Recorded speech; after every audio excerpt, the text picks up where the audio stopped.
Now let me bring up the council members. Mayor Pro Tem Dave Martin, Councilmember Cisneros, Councilmember Pollard, Dr. Persse is with us. For today's numbers, today the Houston Health Department is reporting 176 new cases of COVID-19, bringing our total count down to 64,137. So that's 176 new cases today. Sadly, however, we are reporting 18 newly reported deaths. These are persons who live in the city of Houston, and that brings the number up to 841. And you can see the list that is on the screen. As you can see, most of them are deaths that occurred in July, a few of them in August, but most of the deaths are occurring in July. And as you can see, most of that 18 are coming from the Hispanic community. African Americans are making up, and Asians. In this number will be making up almost 95, 96, 97% of those numbers. Again, it points out the importance of the CHEF program and again working with individuals that are coming directly from these communities and these underserved communities. So even though the positivity numbers are lower than what we have been used to seeing over the last, since the beginning of June, the numbers of deaths that we are reporting are remaining consistently high for Houston standards. Let me just indicate that the numbers are in many of the indices are moving in the right direction. There are some numbers that are still being persistently high, like the number of people that we're reporting who have died. That number remains persistently high. And even some of the indicators within our hospitals are kind of fluctuating, going up and down. The reproduction rate, that R number that determines really what degree of community spread is. For several weeks in our hospitals, it was below 1, which was good. And in the last couple of days, it is above 1. As of today, it was 1.15, I believe, which is higher than what it needs to be. So that number needs to come down below 1. Now, the number of people, for example, in our hospitals, that number is below 800. I think it was 706 as of this morning. And so that's good news. The positivity rate in the community, as we reported, is 7.8.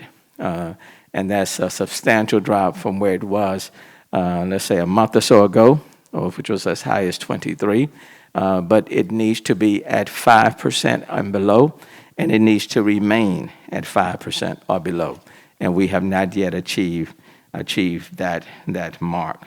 So we still have work to do.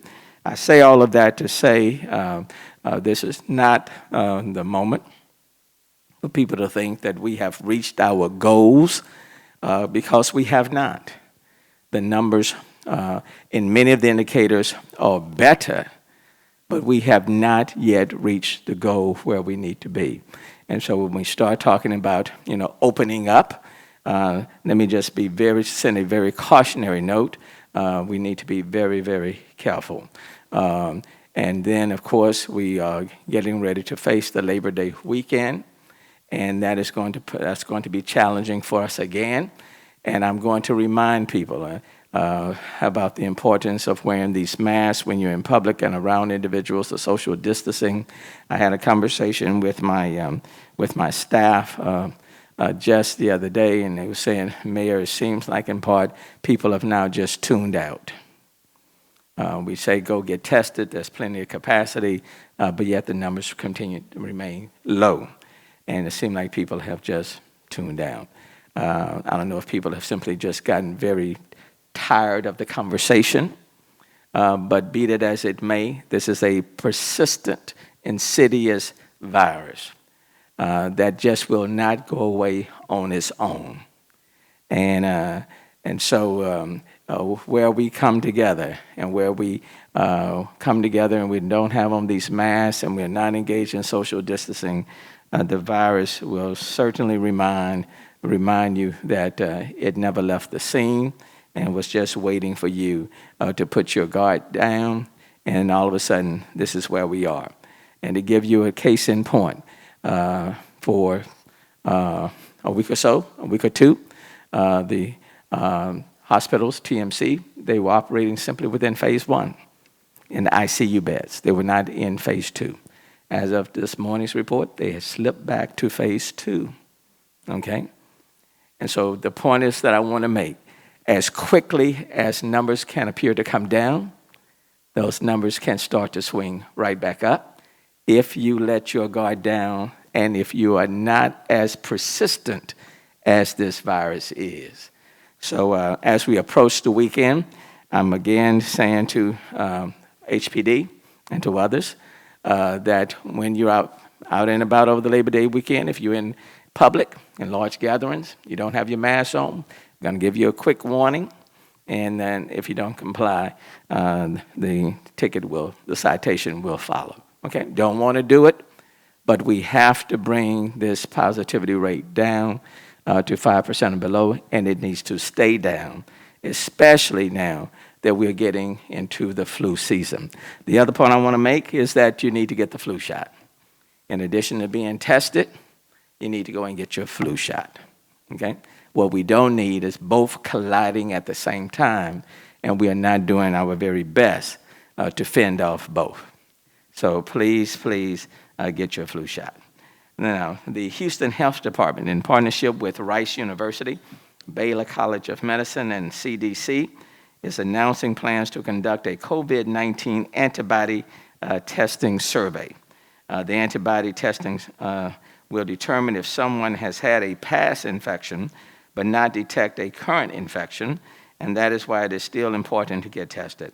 Our goal with the antibody testing is to better understand this disease in order to mitigate its spread. Having as much information as possible about the prevalence of exposure to the virus will help us in making decisions about public health measures, which is why we need the community support. The antibody testing will occur in 2 phases. Phase 1 will take place beginning September 8th and ending September the 24th. So the first phase 1 of this antibody testing will occur beginning on September 8th and ending on September 24th.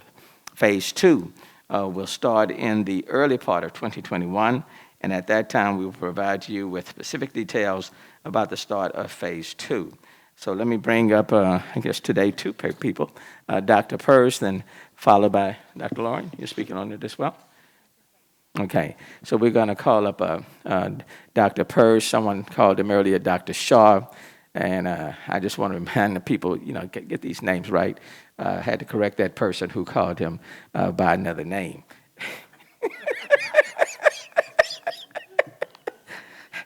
Dr. Persse. Thank you, Mayor. And if you don't know me by now. So thanks. This is an exciting development. Our partners with the CDC, Baylor College of Medicine, Rice University, and of course the Houston Health Department are going to be embarking on a trial where we are going to be in advance randomly selecting addresses across the city, and we will be visiting those residences and asking people to participate in this trial. If your home should be selected, a team consisting of a Houston Health Department employee wearing a Better Together t-shirt, along with a paramedic from the Houston Fire Department, will arrive and explain to you that you are one of the ones, your home is one of the ones that was randomly selected to participate in the program. And if that should occur, what you can expect is there will be a simple questionnaire to be filled out, and we would ask that that be filled out for every member of the household. And it's not difficult, and it's pretty straightforward questions. And of course, there will be no questions related to things like Social Security number, bank accounts, none of those types of things. So if anyone should show up asking that, that is not us. We have no interest in that. We would never, ever ask any of those questions. But we will ask about if you've had signs and symptoms of COVID, if you've been exposed to anyone that you know that has had COVID, things along those lines, medical, COVID-related questions. We will then ask if we can obtain a blood sample from each member of the household, which will be tested for antibodies. And to remind folks what antibodies are, Those are part of your immune system that has reacted to a previous infection. And so to remind you, we've talked about this before, is that your immune system knows what is you.